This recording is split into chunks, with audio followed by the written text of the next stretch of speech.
Now to the vagaries of climate change in East Africa. In 2020, the region, and more specifically Kenya, dealt with the rising lakes and certain rainfall patterns and waves of locusts leading to loss of lives, farmlands and livelihoods as well. Climate change experts such as the Vice President of the World Resource Institute, Wanjira Maathai, believe these environmental challenges could get worse in the days to come. Waiga Maura tells us more on that.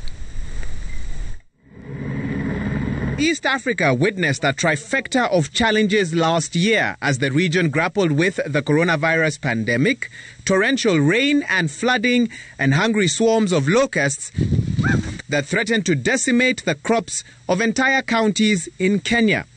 And according to Wanjira Maathai, the Vice President of the World Resources Institute, such bizarre climatic patterns could increase in the days to come. Rising levels of water in our lakes, locust swarms that will be bigger and more vicious. You have rain that's failing in countries that rely on rain-fed agriculture. What happens to the food production? Right Honourable Alok Sharma is a United Kingdom Member of Parliament and the current president of the 2021 UN Climate Change Conference. His short visit to Kenya has allowed him to see some of the environmental challenges the country faces in the midst of a pandemic. I've seen the impact of flooding, of drought. I mean, it is not just Kenya, but it's actually around the world. When Kenya acts, others follow.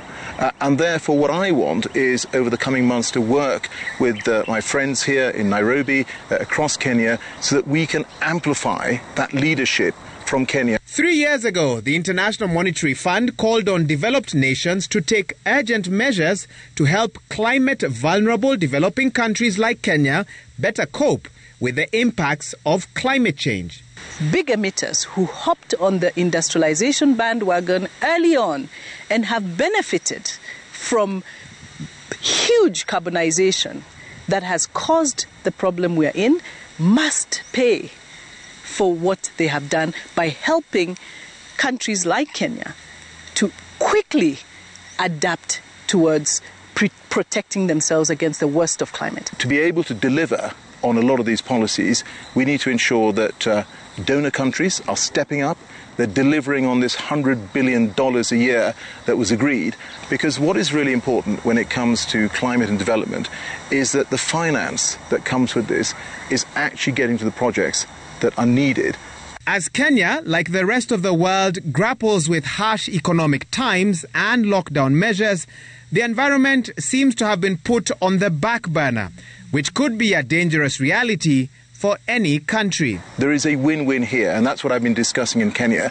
You can clean up the environment, you can cut emissions, and at the same time grow your economy. Sharma and Wanjira also attended a climate change photography exhibition where Kenyans had been invited to submit photos of what climate change meant to them. Waiga Maura, Citizen TV.